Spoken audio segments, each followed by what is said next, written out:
AI as a roof. This roof does not exist in isolation. It's not in a vacuum. It exists on a foundation and structure. The foundation and structure of artificial intelligence is actually natural intelligence. And what is natural intelligence? Natural intelligence is the empirical evidence that's been collected by academia and researchers for so many years. That's natural intelligence. AI is getting that and claiming it as its own for business. Natural intelligence is all the data being collected about soils, water, biodiversity, trees. That data is part of natural intelligence. Natural intelligence is all the data being collected from our food systems, from our farmers, all the information being collected from indigenous systems. We must remember the value of indigenous knowledge systems. The majority of our medicines come from indigenous knowledge systems. The majority of the new farming practices that are sustainable come from indigenous knowledge systems. We oftentimes market them, package them as new. But in reality, they've always been there. Our ancestors have always had this knowledge. What will be the position of indigenous knowledge systems in relation to the might and power of AI? I would like to talk about one more thing as an example of how we relegate indigenous knowledge systems and our own values to put of our own. When cobalt metals discovered one of the greatest reserves of copper ever discovered in the last 100 years. The headlines simply say that cobalt metals, the largest reserves of copper in the world. If you can Google it now, check all the headlines. They say that. But again, that discovery did not happen in isolation. These people had to collect our data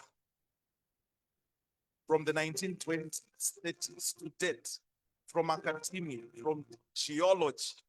They collected that data, put it into machines. The machines simulated the data and made a prediction of where the reserves will be and how large they will be.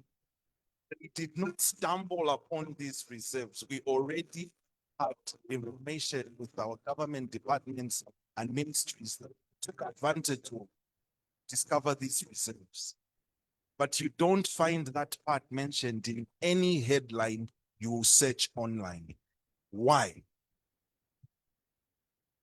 Is our empirical evidence not of value? Does it not deserve to be part of the headlines? I feel that is the danger of hyping up AI and forgetting that it is meant to be our servant.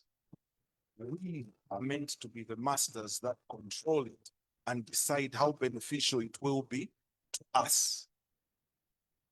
Thank you so much. Thank you so much. Let's give him a hand. Just one more point I would like under to a minute. Please. In concluding, I would like to repeat what was mentioned in relation to AI. Will AI contribute to sustainable development? Will AI contribute to the vision of the green economy that Zambia has embarked on? If it compromises our ability to take care of local communities, manage our water, manage our energy, manage our soils, if it takes advantage of our small-scale farmers and does not empower them, then I would like to propose that it will not be a contributor to the vision of green economy and sustainable development. The onus is hence on us as stakeholders seated here today to decide what role AI will play in the management of our natural resources and the development of our country and nation. Thank you so much. Thank you. Thank you very much. Next up, we'll move to Esther. Esther, I know, has a presentation. She'll give her reflections in the form of a presentation. I give you at least 10 minutes. Yeah, not more than 10 minutes, rather.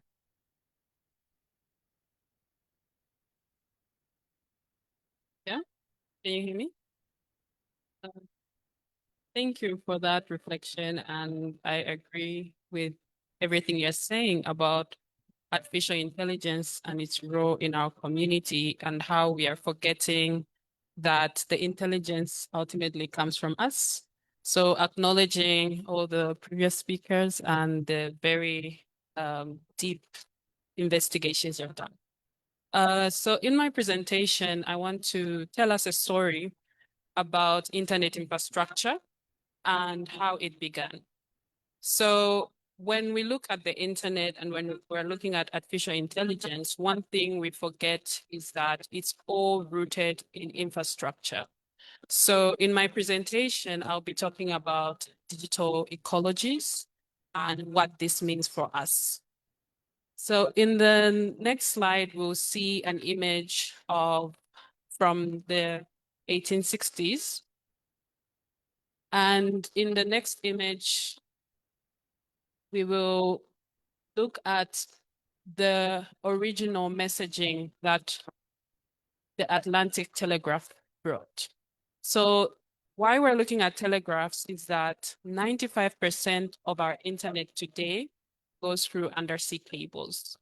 And before the undersea cables came, they were telegraph cables.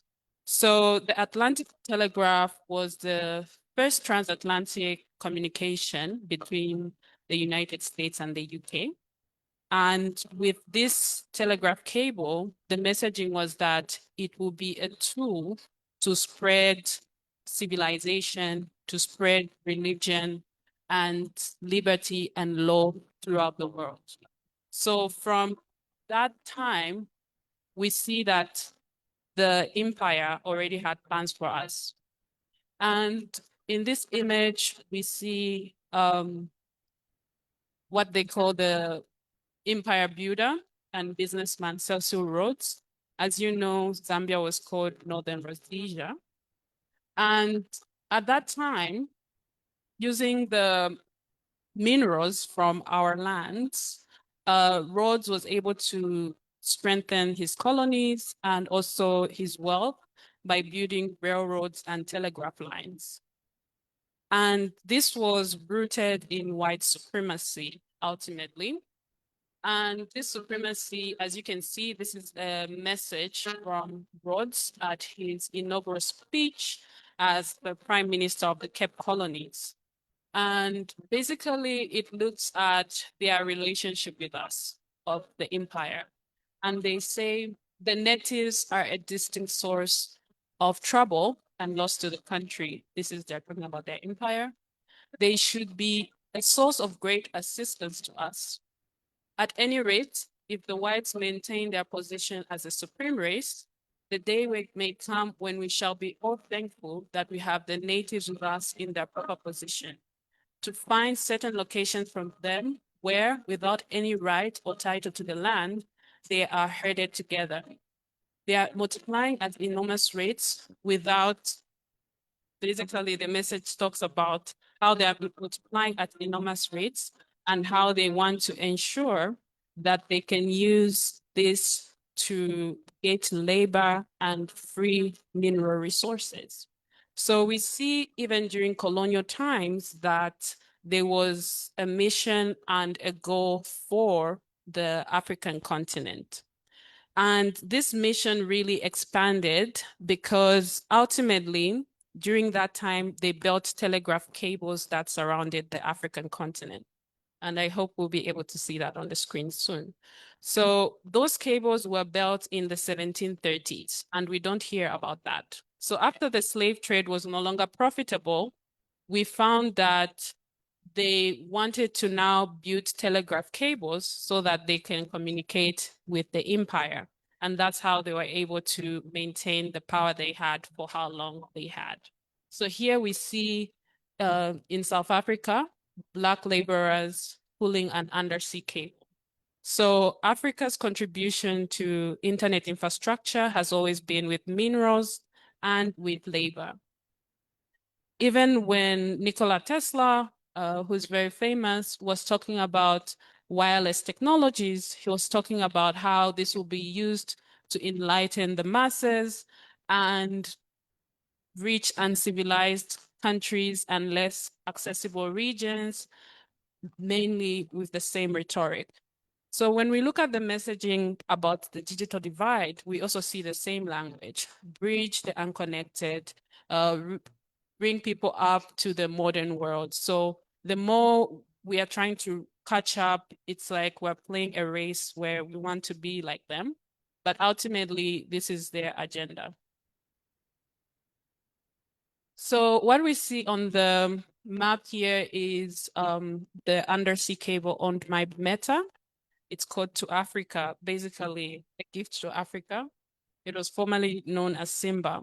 So Meta owns the longest undersea cable in the world. And because of the colonial laws and policies, they built it outside the territorial waters. So local ISPs has to connect to Meta. So Meta has is not under any regulatory power. And because of the innovation, they are able to gain a lot of data without paying any taxes for that.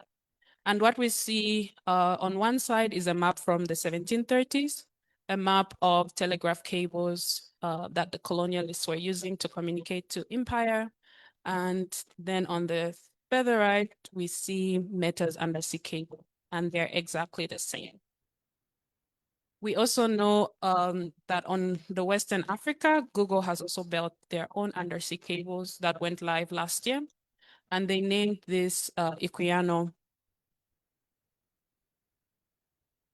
The abolitionist was forcibly taken as a slave to Europe, and basically Equiano follows the same trail that he was forcibly taken. So we also see that though Equiano is new, it still follows the map from the West African Telegraph Company from the 1700s. And in the middle there, we see an interesting map. We see the Umoya cable, which passes through the rare earth mineral belt, including Zambia. So from Kenya, Uganda, Rwanda, DRC, Zambia, Zimbabwe, it goes all the way and it goes down to Australia.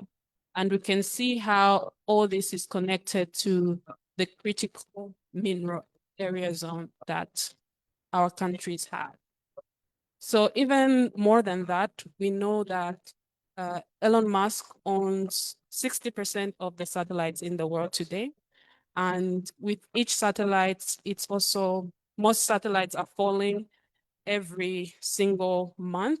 For example, in 1 month, about 500 satellites were decommissioned, which are also polluting the ozone layer and also affecting our indigenous knowledge systems of using the stars to navigate and also to understand our agriculture. So ultimately, my work as an artist and a digital inequalities expert is to ask the question, do we want Google here? And I've been collecting information and solutions from different actors in this space on how we can build our own infrastructure and also ensure that our democracy is protected. The reason I studied Meta and Google, though they're not the only ones with undersea cables, is because of their platforms. As long as you're on Facebook today, any public information you're using is training artificial intelligence, whether you know it or not. So you are literally contributing to the data that these big companies are extracting from the continent using their cables. And the main question is, do we want Google here and how do we want Google here? Because ultimately, currently our cyber law, which was just implemented, only looks at data processors in Zambia. It doesn't look at data processors from outside the country. So that means that Google, Meta are outside our legal jurisdiction, and any profit they make from our data is currently being taken for free, more or less. And we are also seeing the United States has a big goal.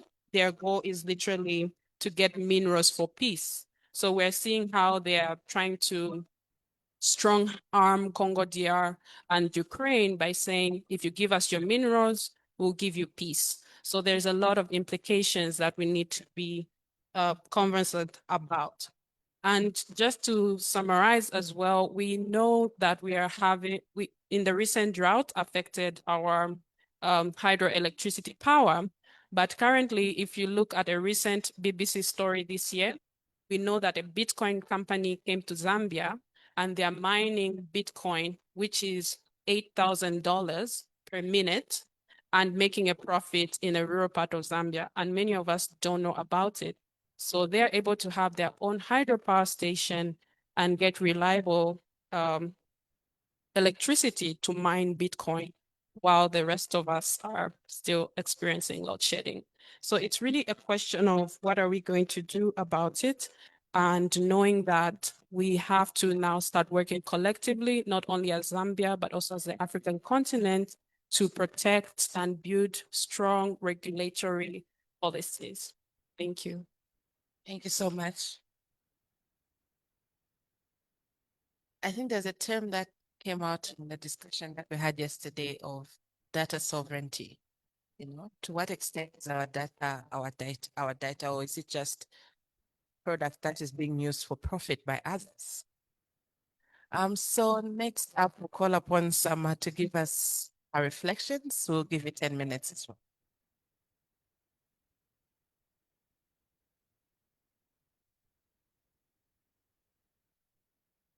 Thank you very much. I'll try to stick to 10 minutes or even less, I think be okay. So when I first said about artificial intelligence, I tried to figure out how it is aligning with the work that we do. Because most of the times we look at these things, we're using social media, we're on WhatsApp, we're on Facebook, but you don't know how it is relating or affecting your work. I happen to be on a number of platforms where I have a privilege to interact with government departments, government ministries, and including ministers. So most of the time, cabinet memos are shared. And you look at the cabinet memo, you just scroll down to see what they've said about environment or biodiversity or children, because we're working with children, or anything to do with human rights. So you'll see that one cabinet memo is talking about nuclear energy, a lot of ambitions coming, you just scroll. So when you now come to a platform like this, where you get a presentation, you begin to connect the dots. So I'll try to just look at everything that has been said morning. How is it affecting the local people? Because one of the things that we do as Care for Nature Zambia is to ensure inclusive participation of the local communities, the vulnerable groups of people, the children, persons with disabilities, in the policy and decision-making space. So when you look at artificial intelligence, you begin to think, what impact does it have on the local people and the vulnerable groups of people such as children? You know, today it's a good gift to receive a phone. And most of us are thinking of getting phones for our parents in the villages. We are thinking of getting phones for children because of communication. Also, COVID-19 taught us that you can use a phone for study. So there are good sides of getting phones for our parents, for relatives and our children. Also for people who have got toddlers, they get phones for the mates so that there is that communication. Now, when you look at here are people in the rural areas, here are children who don't have an opportunity to learn about the things we are talking about. What type of information do they get exposed to? I'll give an example of farmers. Zambia has been facing climate change impacts. There's drought, there's floods. So now farmers begin to get very attractive adverts, which are saying that we are coming up with this drought resilient seed. We are coming up with this seed. And if you as a farmer give us information, we'll be able to tell you what type of soil you have, what type of seed you can grow and what pesticides you can use. So this is attractive for anyone who has experienced a drought or is in need of food, especially that now in Zambia, we've got the Food Reserve Agency, which buys crops from farmers. And almost everyone that is growing maize as a target of selling these crops. And so now people, it's like what we say, digital prescription. Once the farmers begin to give information about their land, the data is being harvested. And these farmers now begin getting like prescriptions for seed. So you'll find that most of these seeds will demand the use of chemical fertilizers. They'll also demand the use of pesticides. So now when you look at some of the pesticides that are being used, unfortunately, I don't know about people who are in the urban areas. For us, who are in the rural areas, we lack information on type of these pesticides, which they call highly hazardous pesticides, some of which among the European Union are being phased out. So you'll find a lot of these harmful pesticides are being sold on the market. In the meantime, elsewhere, they're saying, take them off the shelf because they're killing people. They have proved to cause cancer. And even in our own societies, we've heard of people killing themselves. Or they have taken doom. No, they have taken some pesticide that they bought. So these things are poisonous. And yet our farmers now are depending on them, thinking that they're going to have a good yield. And in the long run, what is happening?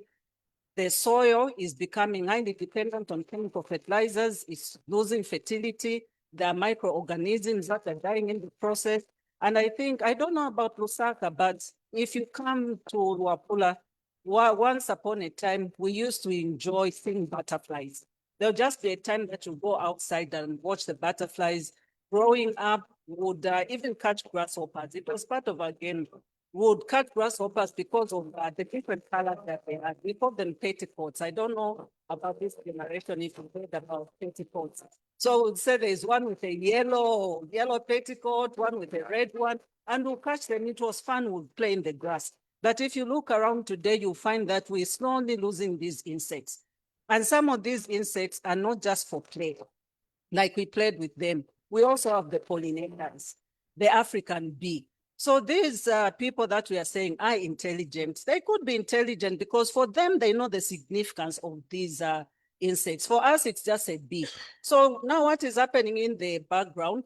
There are people who are getting the genes for these insects. While we are losing them, other people are reproducing. They have kept the genetics, or someone can correct me on that one, but there's what they call gene indexing, getting a gene from a species that you can reproduce. So it just shows what is happening to Africa.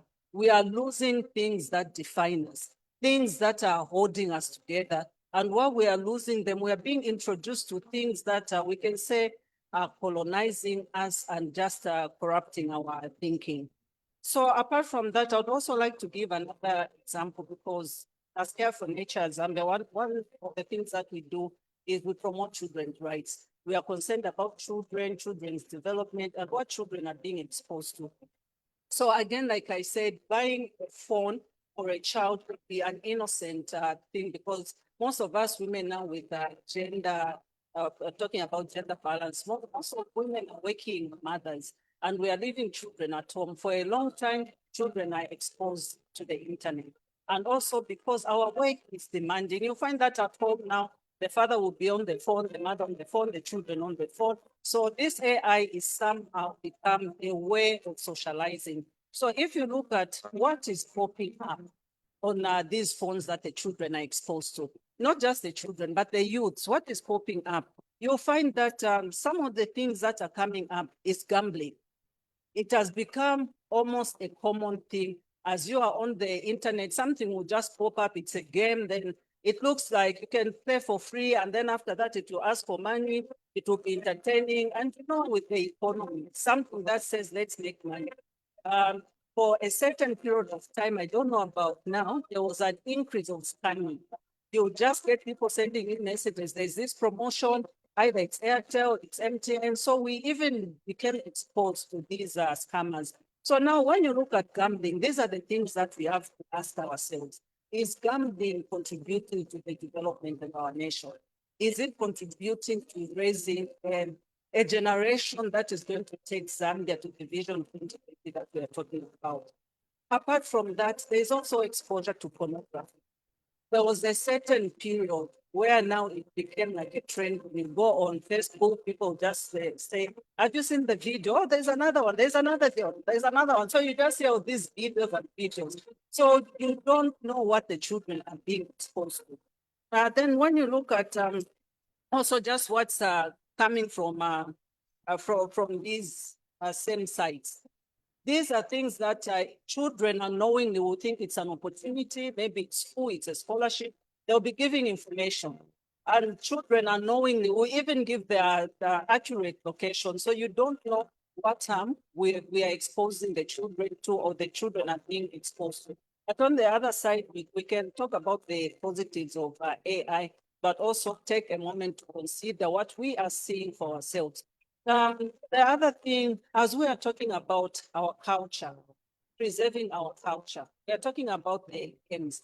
Our African culture, we had games where we used to play outside. And these are the games that connected us with nature. The children will play chienga, they will play solo, they will play wider. I remember when we were playing wider, we make ropes and we'll sing songs. So out of those songs, there was a message that was being passed on.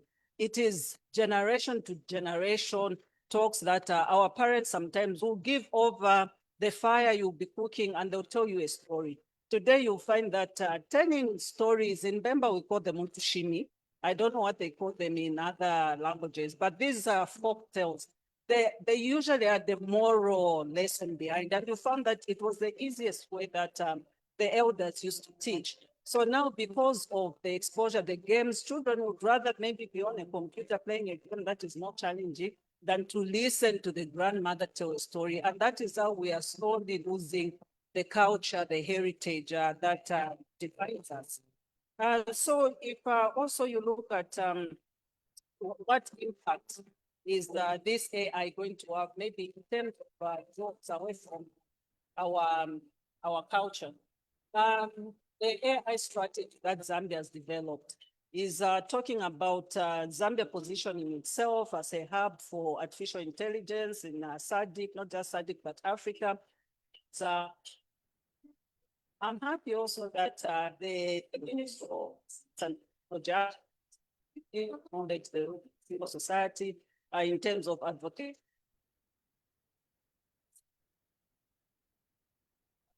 It is new and we need like this so that we can understand more. So one of the things I've mentioned is the cobalt mine, where they discovered apparently the largest deposit of copper discovered using AI. So meaning even the way it involved. So what does that do for the jobs that the people are studying for? You want to be a geologist, you want to be a miner.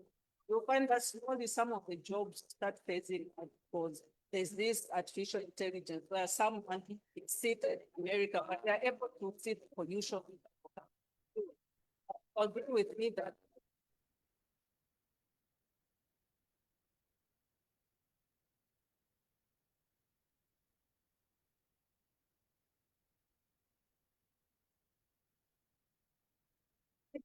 good to see what is happening, but also it will only take away the relevance of what other people do. I also just wanted to give an example of how we are losing the culture, because now the artificial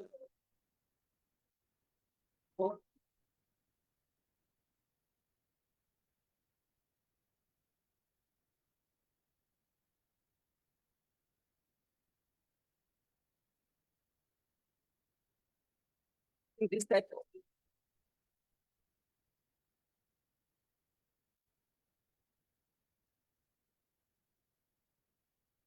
what a city looks like. So slowly when we expose people from rural areas to this type of world, what we have believed in for a long time begins to seem as if it's not like an in a process, we are losing the good morals that we have. For example, in Luakula, we've got a community in Chende where the women just watch Kanda, the orchids, and they make it. So as early as 8 years, the young girls being that in the committee, there'll be a lot of women setting this stand.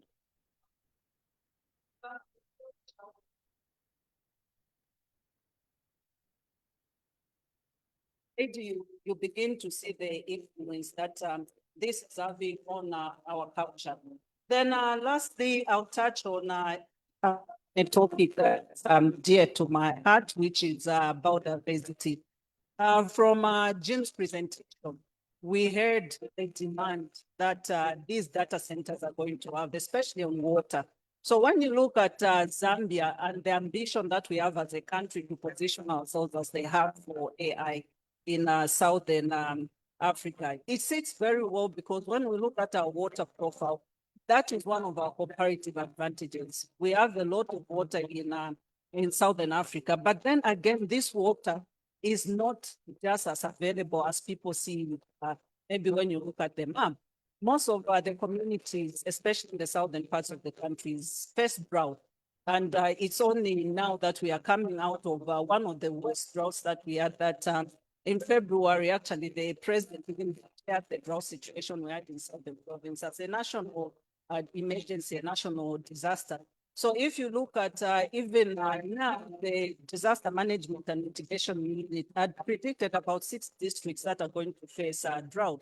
So meaning we need this water. We need the water for agriculture. We need the water for energy. Not long ago, there was a proposal for water to be transferred from Wapula River to Kafue River. And for us in the northern parts, it was scary. We were thinking about the environmental challenges. We had to do a lot of advocacy around this just to keep the water where it is. Now with these data centers coming, already we were seeing meetings that the Sajik region is trying to increase on the energy production. And then you see that Zambia is also going the nuclear way. Then you begin to see that in as much as Zambia is a part of the Paris Agreement, where we are saying that we are slowly also going to phase out the use of fossil fuels. Again, this energy transition is somehow promoting of these fossil fuels because it's the minerals. If you look at the electric vehicle batteries that we're talking about, it's the copper, it's the nickel, it's the lithium, it's the manganese that will be needed. So already Zambia is talking about increasing the production of copper to 3 million tons a year. So they're coming up with this strategy. So as we are looking for us, it's the GDP. But then again, we don't know what this copper is going to be supporting. And apart from that, Esther just made a presentation about roads and how he was talking about Cape to Cairo. But we are seeing this already again. Now we've got the Lubito corridor. It's looking like a trade route, but it is just taking us back to where we are coming from. Maybe there was that railway, the Tanzam rail, now we've got the Lubito corridor. So it is just taking us back to the colonial days where this type of colonization will even be worse because it is not just colonizing the physical body where we are being put in chains, but it is the minds that is being corrupt. And when our minds are corrupt, we begin to see fast foods as the best food where it is very sad because for us where we are coming from, we've got nutritious food where we've got sweet potatoes, we've got pumpkins, we've got cassava, but parents will not give children. Is it? No? You have under a minute. Oh, okay, so let me just conclude in seconds. Parents will not give children mukoyo or sweet potatoes to take to school because they'll be laughed at. They would rather give children I don't know if they call them chiggies or corn puffs or any fast food. And so you begin to see how our minds have been colonized. It will take advocacy like this. It will take like looking deeply on these things and how they're affecting us, how they're impacting even on our growth as a country to begin to decolonize our minds and do advocacy that will give us real solutions and not false solutions. Thank you. Thank you so much. So before we get questions, do we have any questions, by the way, from the room? Questions, contributions? There are some. Okay, let me just give Jim an opportunity to just respond to some of the points raised by the panel. Then we can get questions from them. So we'll do we'll do questions in batches of 3. And please, let's take note that lunch is at 1, so we don't want to miss our slot for lunch. Yeah. I think I already said plenty, but I really appreciated these insights, and I especially, I think the two insights that Timothy said that really stick with me. The first is the way in which these companies claim to be discovering things that they're not. They're using things that actually belong to Zambia already, the records and so on. That's exactly true. And I think the other thing was that when you said that whenever your company comes to you and they say they're giving you something for free, it's because you're the product, or it's because you're the labor. And that's actually more what's happening here as well. Yes, you're the product, but you're actually the labor. And I think making that digital economy really visible is really important. These are the world's richest, most voracious. They're not giving anything away for free. They're making more money than anyone's ever made in history. And they're doing it by pressing people into mental labor and taking things from them. Thank you so much. So I saw a hand there. So questions, there's a hand.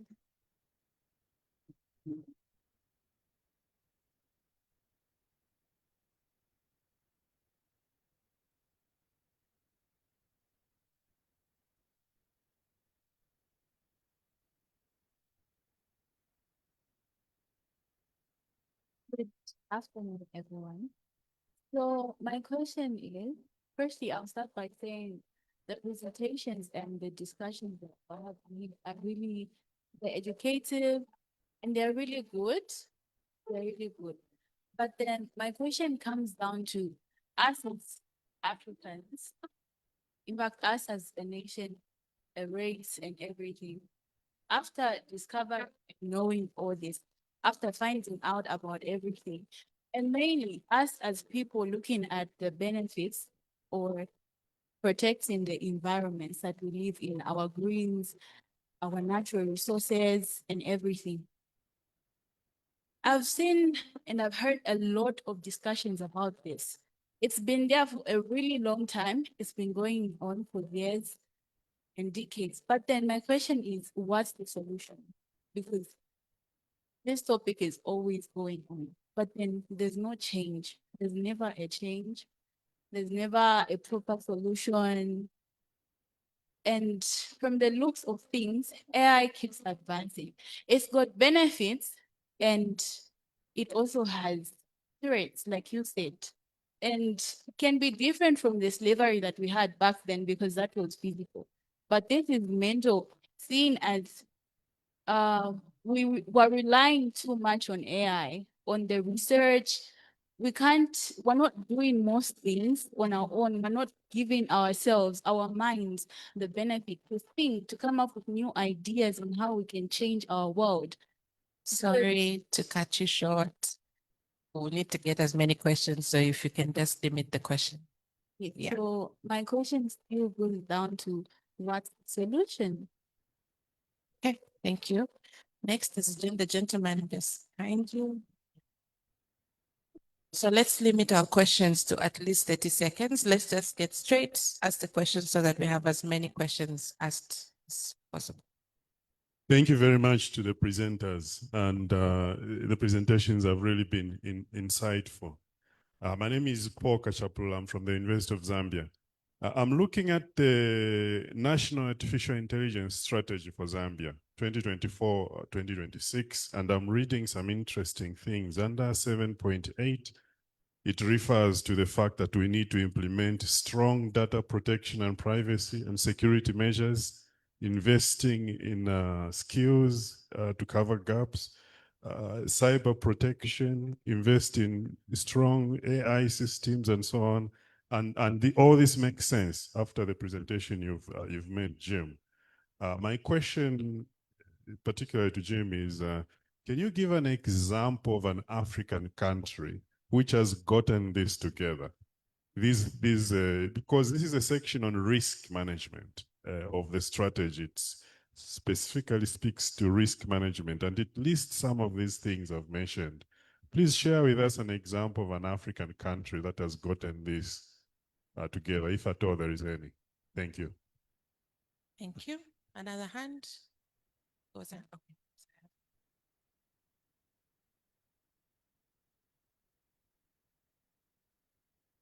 Thank you very much for the panel. It was very, very insightful. My question goes back to who owns AI and what is it really for? In the sense that when you look at issues of indigenous knowledge, there's a lot of AI sites which now have animations on African stories, on my tribal stories and all that, but you find that a lot of the content is false. It's a false narrative because the first person that posted something did not post factual information. And so AI reads it as it is without filtering to find out what the truth behind it is. So the same applies to recipes where whatever is collected on how to make chikanda, for example, it becomes a false narrative and the children and the young people collect false information. There's a lot of sites now talking about herbs and herbal medicine. Some of those are toxic combinations that they are talking about because they don't know the ethics behind being a herbalist. So where is the quality control? Who does the vetting? Then very quickly, there's a BBC documentary on how Kenyans are being used as mules to click into boxes. This is a rhino, this is an elephant, and they're not paid for that. So it's good that a lot of them are now realizing that even if they do the working from home kind of work, it's data mining. They don't get anything in return. And for some of them, they had to use their families and relatives as guinea pigs to take all these photos so that when you ask AI for an image of somebody pounding herbs, for example, it shows a real person who did not consent that their image is actually used in such an activity. Thank you. Thank you. So I note that most of the questions are targeted towards Jim, so maybe we'll allow you to respond, then we get the next round of questions. Well, I think other people would be better to answer the question, what should we do? And then that has to come from Africans and Zambians, has to come from what works here and so on. So I won't answer that. But I think to come to your question about, what other African country is dealing well with this. ChatGPT was launched at the end of November, December 2022. That was barely 3 years ago. The world is changing at an incredible speed, and conversations around policy are being led by, the AI industry, for example, the tech industry has the largest amount of lobbyists in Washington and Brussels and Beijing, who policymakers are hearing from in every capital is the tech industry, who's turning up and saying, this is what it's going to mean for you, and they're making promises. So I don't think any country has yet really got their head around how to deal with this in the interests of people, the environment, society. And civil society is really also just coming together around this. Like, I'm involved with environmental groups and working with indigenous groups, and these are groups who've never had to think about digital rights and AI. So we're all learning at speed, and of course governments are. I think one of the things that's coming up very strongly, and it was mentioned earlier, and I think it links to what was being said on the panel, is the importance of sovereignty, cultural sovereignty, digital sovereignty, knowledge sovereignty. One country I think is beginning to do quite well is Brazil.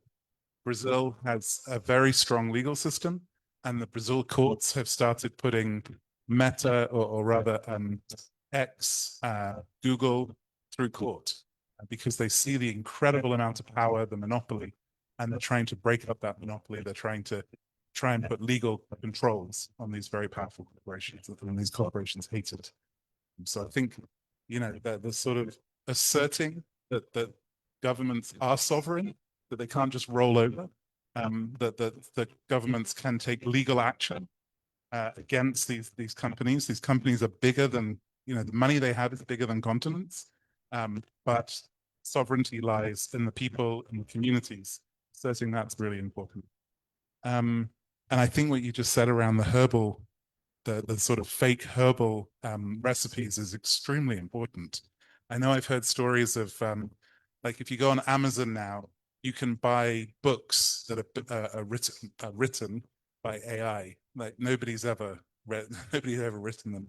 And there's books around picking mushrooms that are put together by AI. And it's dangerous because exactly what you said, mushrooms are poisonous, but they have hallucinations. And that gets even, so this question about passing on fake cultural knowledge becomes really deadly. I think it's up again for civil society to talk to government and say, if you're implementing an AI strategy, it can't just be about building your AI industry and building AI centers. It's also got to be, how do we protect traditional knowledge? How do we ensure there isn't fake herbal recipes? Like all of that is part of what an AI strategy has to do.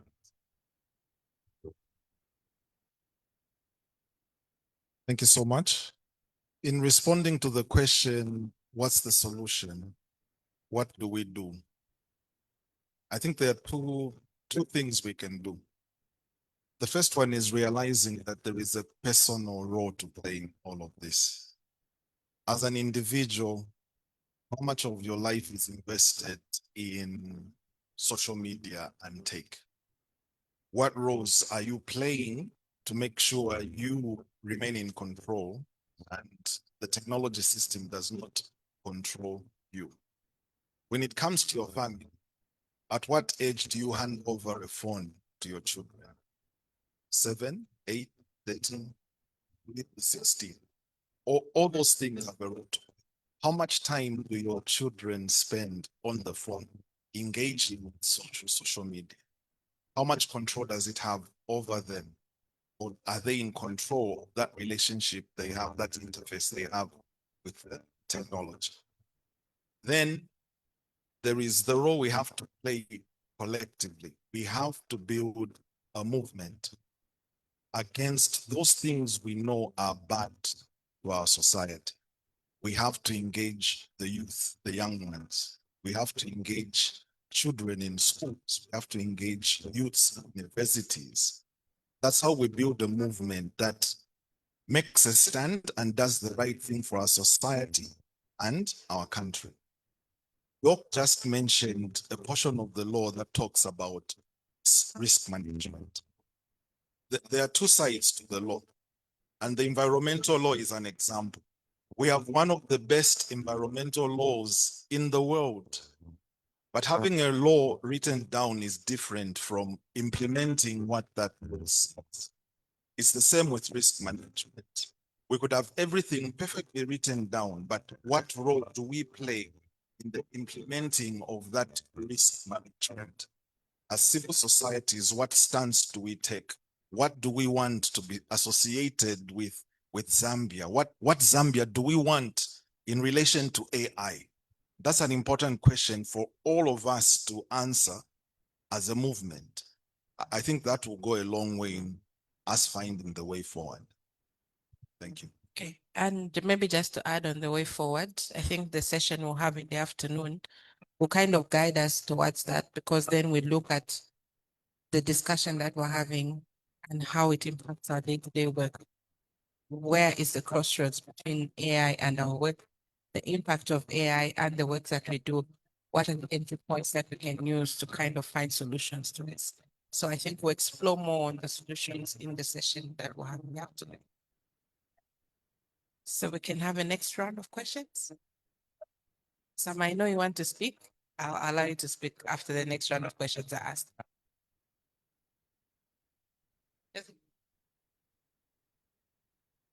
Thank you very much. And thank you so much to the panelists.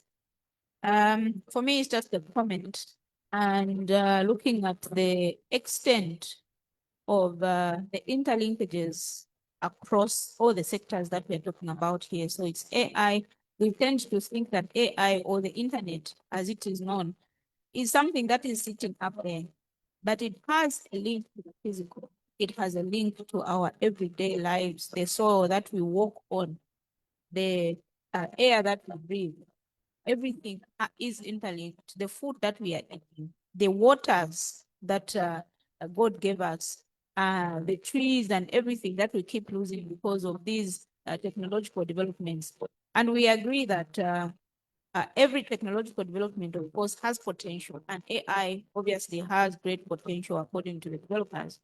But when we look at the rate at which they're developing, I think in Nsama's presentation earlier, she spoke about the rate at which technology is developing faster than regulation. And we tend to develop these strategies, these regulations, laws, and we leave them static for the next 20 years. And every day something is changing when it comes to this. And that is why these conversations are very key, especially for young people, because they will take over from here. And I like her question about what is the solution. I think the solution is with us, the current generation, but it is also with future generations, because these technologies are evolving every day. Thank you very much. At the back, there's a hand.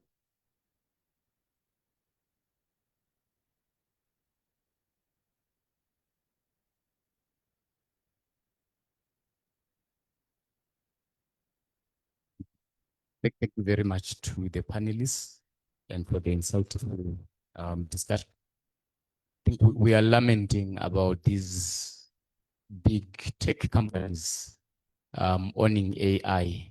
Maybe, Jim, is it possible for us to develop Zambia AI, homegrown, that we have control of, and we put what we want in there? Thank you.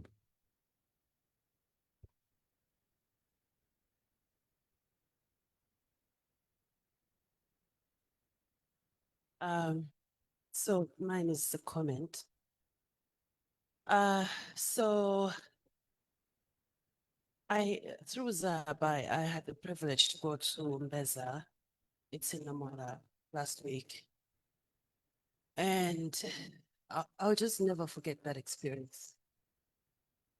We got real problems, people, real problems that we must sort out.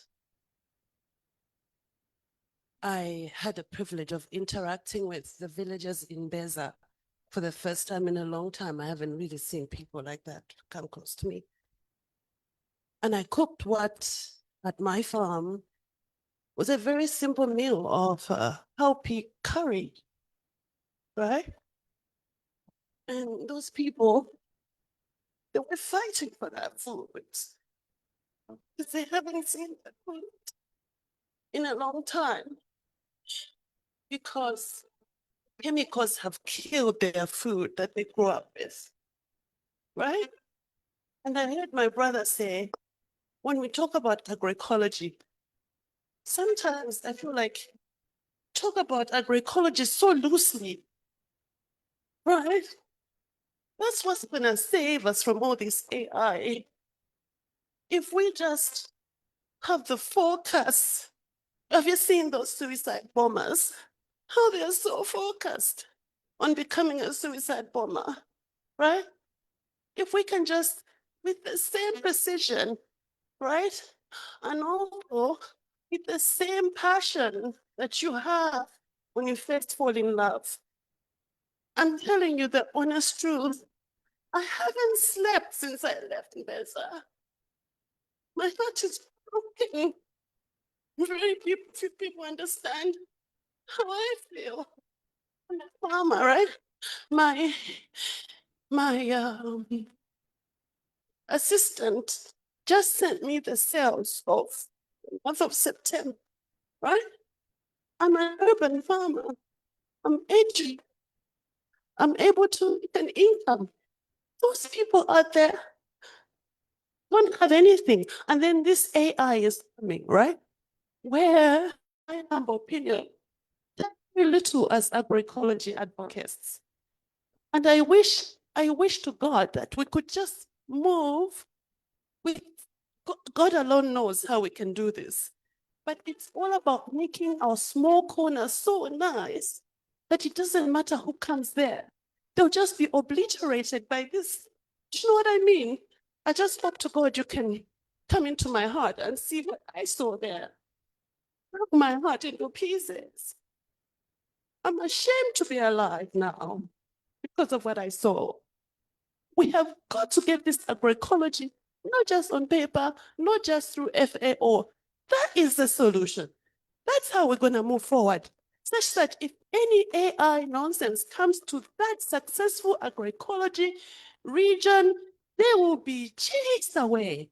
No amount of money will be attractive to those people because they know their stuff embedded in indigenous knowledge. We have got to help those people. They're the people that matter the most. And they're the ones, when all of these big machines come, they're the ones who are going to be displaced. Not us sitting here. It's those people that we have got to, first of all, make them wear a combat so strong, it doesn't matter who goes there. But now we have not done justice to agroecology. Thank you so much. Thank you so much. So I'll take two more questions. Two last questions. So we'll get the gentleman and we'll get Francis, and close so as we allow the panelists to give their closing remarks as well.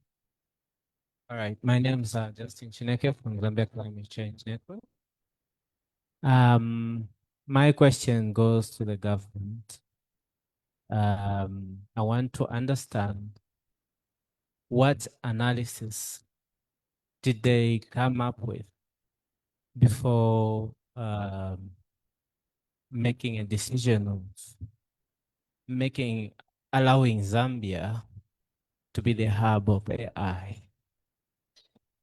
We've benefited a lot from Jimmy's presentation, and also I'm drawing this question from Our Lady there, where she read us the letter about the colonial time, when the intentions they had when developing the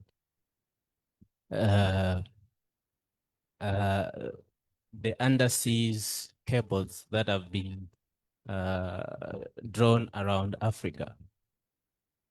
But then here we are hearing again Zambia hosting as a hub of AI, despite us not playing a role, like our advocacy officer mentioned, in terms of we are not benefiting probably anything from the mental, or rather even physical data that we are giving unto AI. We've seen, we had a picture where we were shown, or rather people are being asked to capture a plant on the phone so that AI can process what pesticide should be used to that particular plant. What analysis? Maybe can we get to the... Okay. So therefore, what analysis did the government come up with to support or to promote this move, especially having that Zambia is taking a lead in this particular activity of becoming the hub of Zambia? Thank you so much. So we get to the last question. Thank you so much. And thank you to the presenters and the provoking conversations and this content, and then some of the reflections in the room. I think it really is wonderful to be able to have this conversation together across diverse stakeholders and a lot of different government representatives in the room from across Ministry, of Education, National Biosafety Authority, Gene Bank, Health are all here. I think for me, Grable is not now in the room with us, is from National Gene Bank, and talking about artificial intelligence is intelligent, and that it's up to governments to regulate it. The world actually is currently coming to a lot of decisions at the moment around how to regulate AI, but having those conversations somewhat separately from other international spaces where we are talking about how we are governing our genetic resources, how we are governing genetic engineering, how we are governing geoengineering. Are we including all of our genetic resources in the multilateral agreements that enable access from corporations to those genetic resources? And what will the benefits to local communities and to the host country be? These are the questions that are being discussed at international fora at the moment, and they are often happening in somewhat isolation to conversations around artificial intelligence and the whole realm of digitalization. And so it's a real plea in a sense of what Grable was saying around it's up to us to now govern this new technology.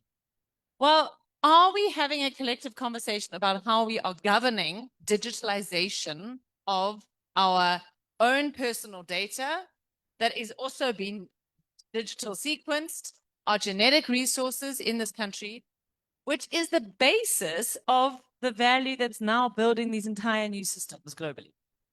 At the same time, as we're going to get double impacted because of the energy that's going to be used to host these data centers. I mean, Jim, you mentioned something around just every time we ask one question on ChatGPT, it uses like a crazy amount of, well, water, but also energy. So and nuclear now, so we're opening up new nuclear power stations. Zambia a couple of years ago signed an agreement with Rosatom, which is the Russian state nuclear country that actually was found to be fraud in South Africa for bribing Jacob Zuma around false nuclear deals. Like, you know, there's a lot of that needs to be unpacked in this whole. So, I mean, in a sense, it is a comment, but I think I would really like to kind of just hear both from other government officials in the room. The NBA is here, Zari is here, Gene Bank, Nagoya Protocol. We're coming up with a lot of things around making decisions around our policies that are hugely linked to this. Are those conversations happening within government circles between the ministries? If not, we understand because this is all developing so fast, but how can we work together to then say, hey, we need to have this collective conversation. So Nagoya Protocol, hugely impacted. What does that look like when it comes to regulating digitalization of our genetic resources? If there any is, kind of updates from an international level, I think that would be really helpful. The genetic engineering thing is currently really not regulated in Zambia with new technologies. And no one really knows about that. And that hasn't been a conversation that's actually been had with the public. And now's the time we have to have it before, if we want to be the leaders in capacity building for artificial intelligence, let's start with the conversations around what do the current regulations actually look like, and some transparency there. Thank you. Thank you, Francis. So we'll now get back to our panelists, but we'll ask that you take at least 2 minutes each. And just as you respond to the concerns and comments, you give us your closing remarks as well. Nsama, we'll start with you. Okay, yeah, thank you. I wanted to even suggest that it will also be the closing remarks. I'll go back to the question on what is the solution, because also Kanangwa spoke so deeply and so touching about the situation that she saw. And when she was speaking, what came to my mind is I work with unionists. And when we are doing unionism, where you get on the ground and you sing. So one of the songs that we sing is, my mother was a housemaid, my father was a gardener, and that's why I am a unionist. It's because it is coming from a point of pain that you say, I should do something. So as we are talking about what should we do, it should come from the point of how do we feel as Zambian citizens? How do we feel as people who are working with communities? It is about power to the people. There is power in the work that you can do. When we are talking about advocates, when we are talking about activism, it's about we sharing the little that we know to the larger mass so that the larger mass can take up the mantle and do something. I'll just give 2 quick examples of what activism can do. There was a Vietnamese investor that wanted 6 million hectares of land in Zambia, most of it the northern part. They were talking about 72 billion investment. It looked very attractive. It was on the news, but we said, no, 6 million hectares of land. How many people are going to go without land? We quickly looked at this MOU. We did some activism. Within 2 days, we mobilized even people in diaspora.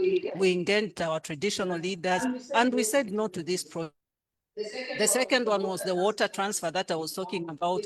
It was looking like a small thing, just talking about it. But when we saw even research papers coming, water points where they'll tap in water, we said, this is a serious thing. Again, we mobilized the church, the traditional leaders. We came together, we engaged government. And for now, it seems quiet. So advocacy is about disrupting what we feel is not good for us, what they say, free, prior and informed consent. Is this working for Zambia? Like my colleague there was saying, how did Zambia arrive at this, that we want to be the hub?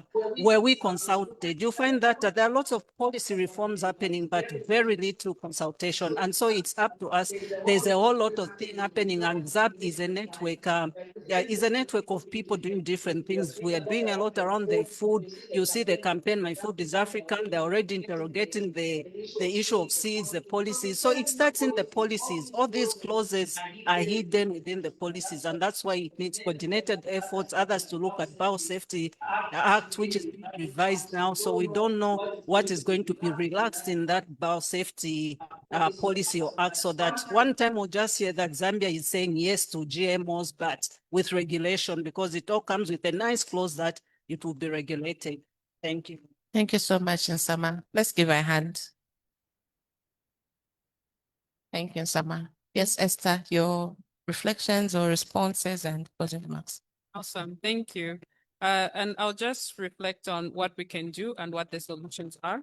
On an individual level, you have to know that your public profile is being used to train AI.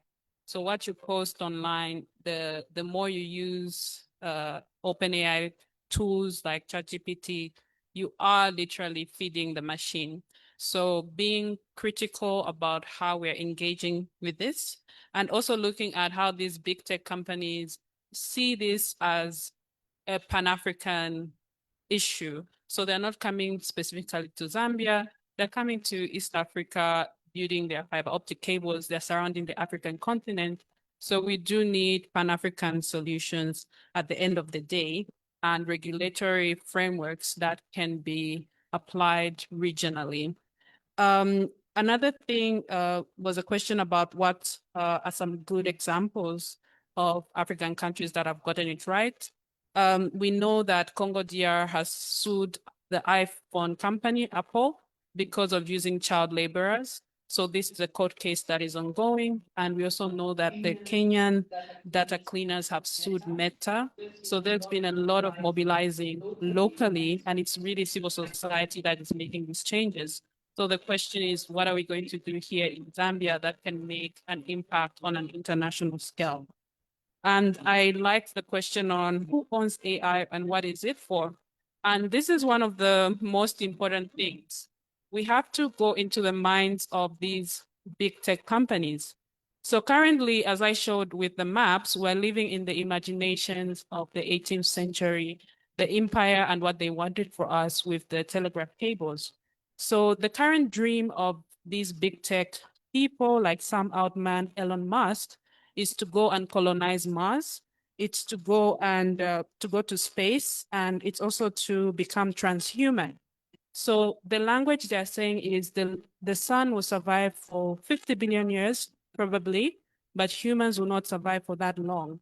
So what they want to do is to use AI to develop artificial general intelligence. And this artificial general intelligence will be like a common human brain. And this sounds like fiction, but it's actually what they're working towards. They want to become transhuman. And by becoming transhuman, they want to be able to send our human conscious digital descendants into space so that they can live forever. So it is really a fight for immortality.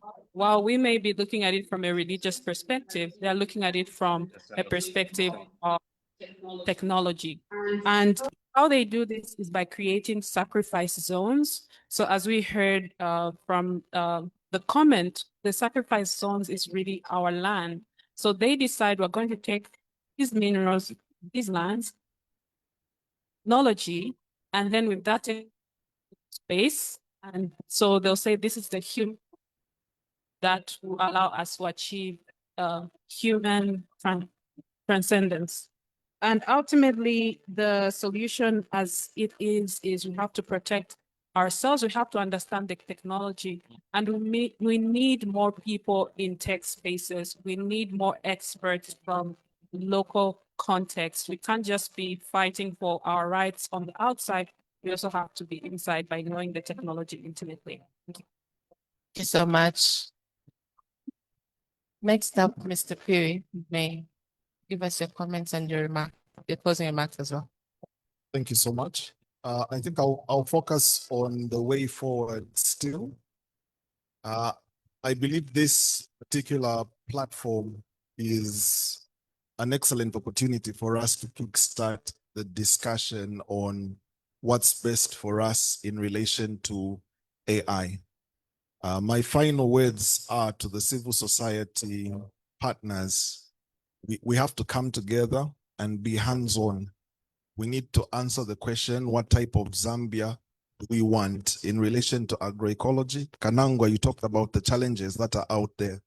I believe that's just an example of what's going on across the country. High poverty levels, hunger is everywhere. But we can do something if we are hands-on with our approach in relation to agroecology. In relation to genetic resources management, in relation to AI, I think it's for us to also decide how we want those technologies used in Zambia. What position should Zambia adopt in relation to those, and make them clear to the government agencies and government? Then they will have no choice but to react to those. Lastly, my request is to government itself. Government has put itself in a trap by already declaring the vision of a green economy. If we truly understand what a green economy is, what sustainable development is, it means there are certain things we can accept and certain things we cannot accept because we've chosen the path of a green economy. So we should stick to that vision in relation to AI, in relation to genetic resources, in relation to sustainable agriculture, and particularly in relation to agroecology. Those are my thoughts. Thank you. Thank you very much. I really appreciated what you shared from your experience of visiting the communities. And it, you know, it puts me in mind of, I think it's Gandhi had a talisman. He said his talisman was, for any solution or proposal, think of the poorest and most marginal, vulnerable person you've met and ask, does this do anything for them? That's a talisman to make that decision. And I have to say, you know, I've been in Zambia there for a few weeks. I went away, I came back.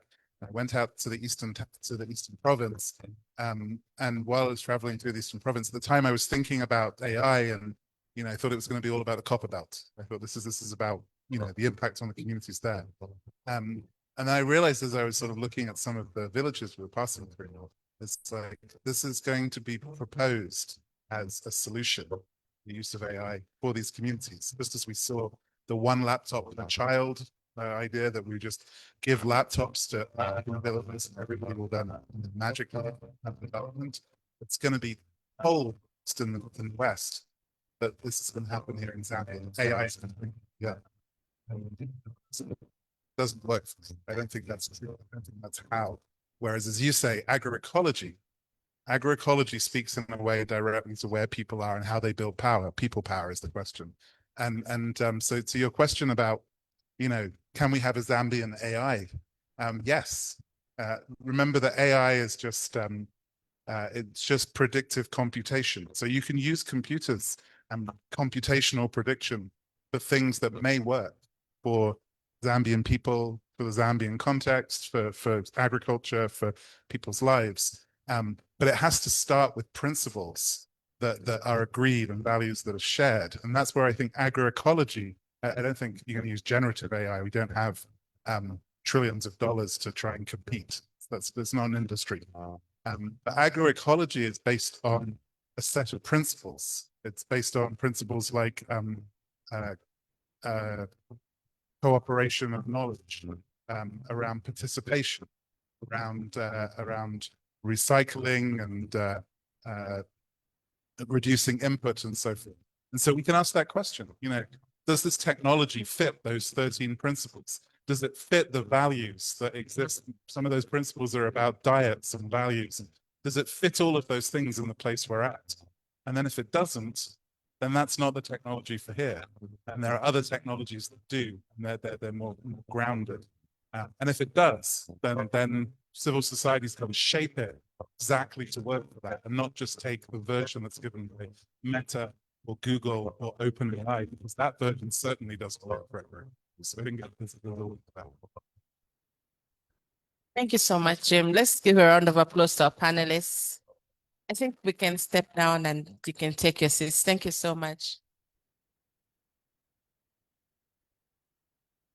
Pardon?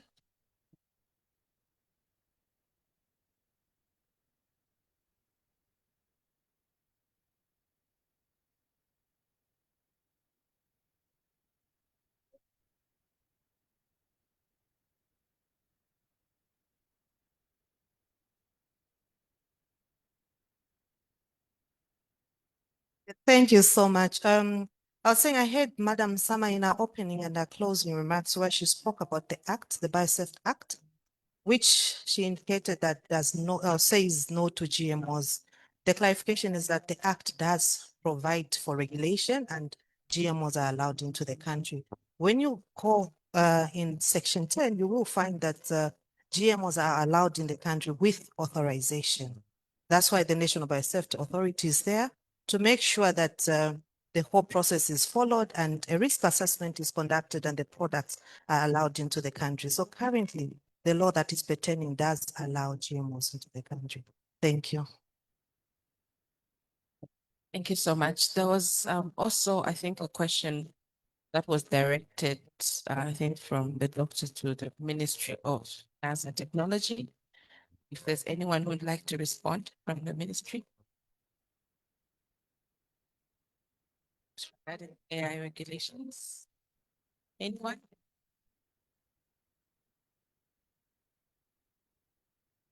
Yeah, I think, thank you for that clarification. I think as civil society, we understand that what is allowed by law now is processed GMOs, food made from GMO material, not living genetically modified organisms. That one, the policy is still in draft form that is supposed to allow that, and the law still does not allow living genetically modified organisms. That is the clarification, actually. So you have your cornflakes, you have some of the popcorns on the, some of the popped popcorns, processed foods. And that is why at one time last year, or is it the other year, there was an advert by Zambia Sugar when they were importing starch, and they put it in the newspaper to say that they are importing starch made from genetically modified grain, and because that is a requirement. So that is how the regulation is. They're supposed to put in the papers so that if there are people that are protesting, those that consume the products of Zambia breweries, they should have protested to say we don't want our beer made from starch, made from GMOs. But of course, yeah, so those are some of the measures that have been put in place. Thank you. Right, thank you so much. I think we'll allow our panelists to take their seats. Let's give them a round of applause for the many insights that they've been able to give to us. I think a round of applause is given, if necessary. Thank you. So are there any more clarifications? It would really be great to just hear from the government point of view, because I think there's been some points that have been raised that would need some clarification, I think, like we heard from the Biosafety Authority. Nothing? Going once. Going twice. Okay, it's gone. So from here, we take a break. I think let me also just give one key reflection for me that has got me thinking. In everything that has been discussed, it's not like we are anti-tech or anti-AI or anti-development, but to what extent does this development or so-called progress come, to what extent does it come at the expense of our freedom? To what extent is it pushing colonization further? You know, how do we ensure that these systems that we're allowing to come here are not suppressing us further as opposed to them actually bringing the development that we so desire? So for me, that's a key reflection. And I hope as we have our lunch, we'll keep talking and reflecting as we prepare to come to have our final session in the afternoon. So we're all welcome to lunch. Lunch is on my, when we step out of the room, the restaurant is on my left. So yeah, lunch will be there. We should be able to head to lunch in about 5 minutes so that we allow the restaurant to prepare for us.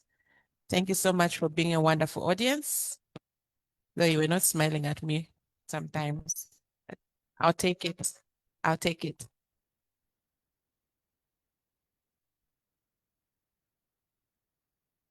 So in the morning, if you remember during the short breather, we wrote down some notes.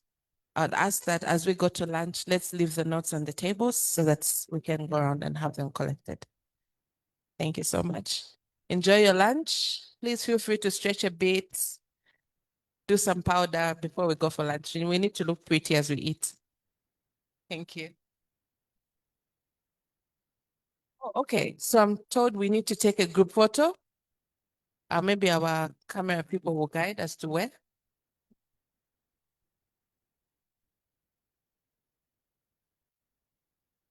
A group photo, do we go outside? Do we stay in here? I think outside would be practical. Yes, outside would be more practical.